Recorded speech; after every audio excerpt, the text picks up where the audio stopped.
বড় বাবু এটা লিখে নে। এটা দিয়ে আমি কি করব?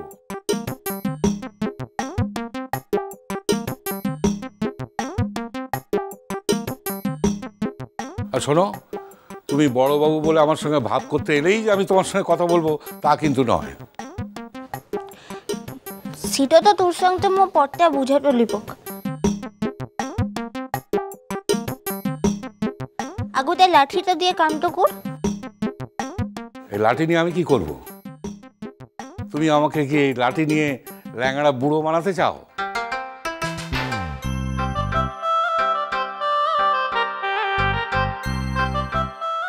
লালা ভালাই সেট তো মোর বড় বাবু চিরকালের লেগে জোয়ানটো থাকি নে।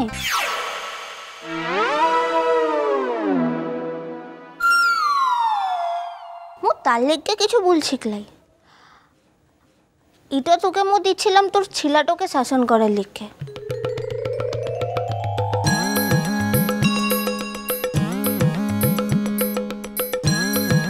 মুখের কথাটাতে যখন কামটা হচ্ছে একলাই তখন এই লাঠিটা দিয়ে ওকে শাসনটা কর কি নে।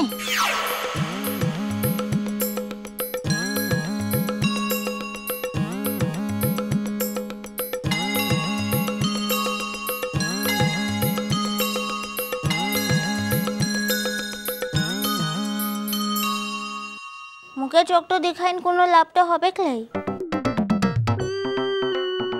ঘরের সকলে তোকে ডরটো পিতে পারে কিন্তু মু কিন্তু তোকে একেবারে লেগে ডরটো পাইলাই।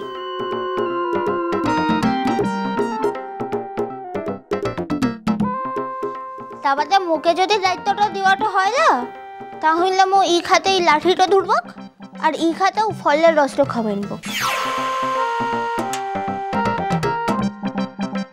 আর তারপরে লা খেলে তোর তারপর কি বাকিটা শেষ করো। তোর ঘাটটা খাবে।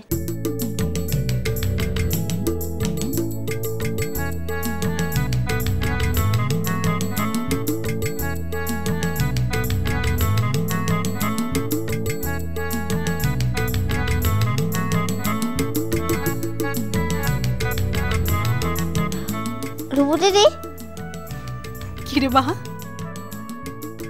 তুই কিনে ফলের রসটা।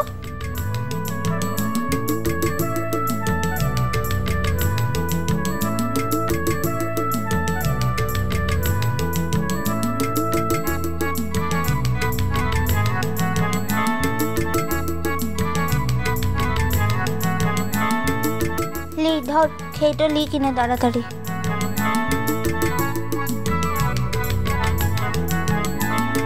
সরো এখান থেকে। সর বকলাই আগুতে এটা খেতে হবে। লি ধর ধর তাড়াতাড়ি খেয়েটা লি।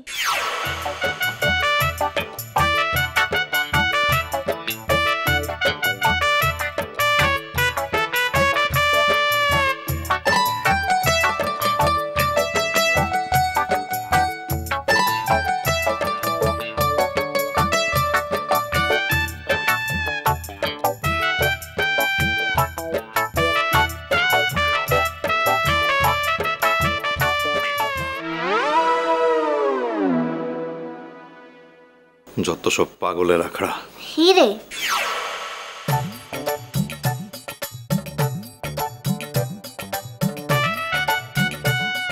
পাগলের আখড়াটাতে থাকতে গেলে ও পাগলরা যেটা বলে সেটা শুনেই চুলতেটা হয়, ঠিক আছে?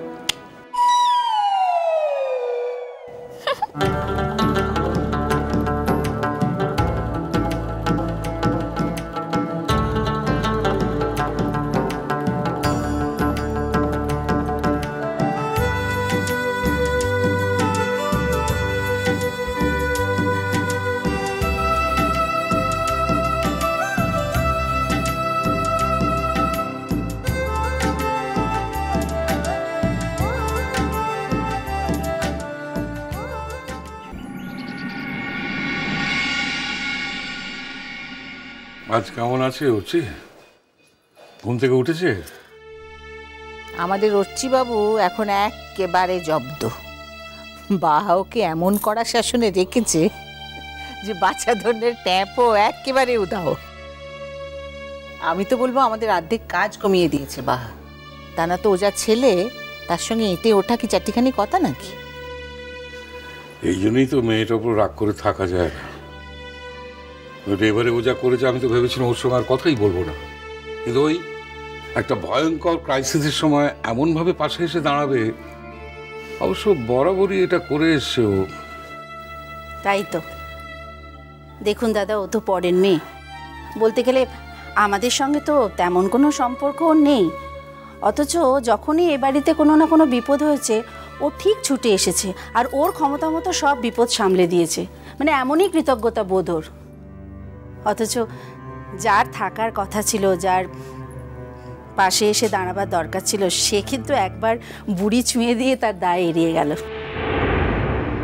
হ্যাঁ সত্যি, সেদিন কমলিকা এমন দুধদার করে চলে গেল কেন আমি তো কিছুই বুঝে উঠতে পারলাম না। যাওয়ার সময় আমাদের কারোর সঙ্গে ভালো করে একটা কথাও বললো না, অথচ ও আসতে না আসতে আমি ওর কাছে জোর হাত করে আমার ছেলে প্রাণ ভিক্ষা চেয়েছিলাম। আপনারা কারণটা না বুঝলেও আমি কারণটা বুঝেছি মিস্তা ভাই।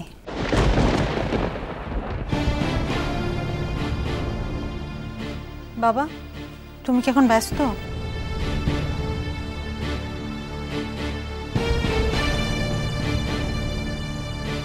কেন রে মা? না, একটু ওই ফর্ম ফিল আপ করার ছিল, তো একটা জায়গা ঠিক বুঝতে পারছি না তাই।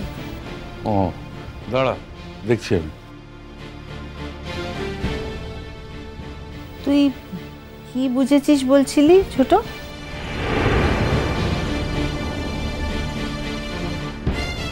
দেখো দিদি ভাই, একজন স্বামী স্ত্রীর মধ্যে মিসআন্ডারস্ট্যান্ডিং চলছে,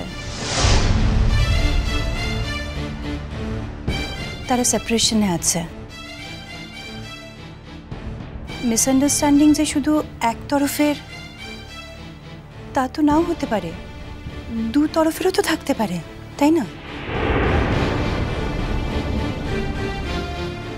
সেক্ষেত্রে একজন অসুস্থ অবস্থায় কনস্ট্যান্টলি আরেকজনের নাম নিয়ে যাচ্ছে,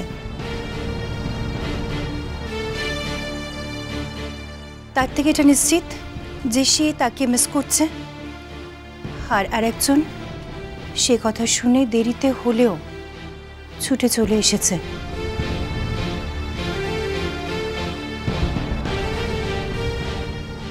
আর এসে আমাদের একথাও বলেছে যে তোমরা চিন্তা করো না, আমি দেখছি। আর কমলিকাকে এমন বিধ্বস্ত দেখাচ্ছিল, তখন যে ওই খবরটা ওকে খুব ডিস্টার্ব করেছে এতে কোনো সন্দেহ নেই, এটা সত্যি। হ্যাঁ সবই তো বুঝলাম, কিন্তু সে তো এসেই চলে গেল, আর গেল তো গেলই, ফিরে তো আর এলো না। সত্যি অদ্ভুত ব্যাপার, কিছুই বোঝা গেল না। কোনো অদ্ভুত ব্যাপার নয় মেজদি ভাই। কমলিকা এসে নিজের হাতে অর্চির দায়িত্বটা নিতে চেয়েছিল,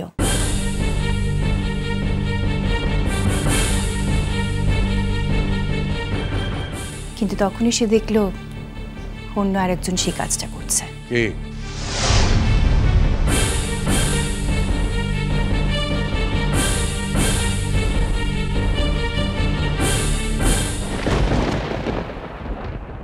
অনেকদিন তো হলো একা একা থেকেছি, এখন আমার মনে হয় আমার পাশে আমার বউর থাকা উচিত।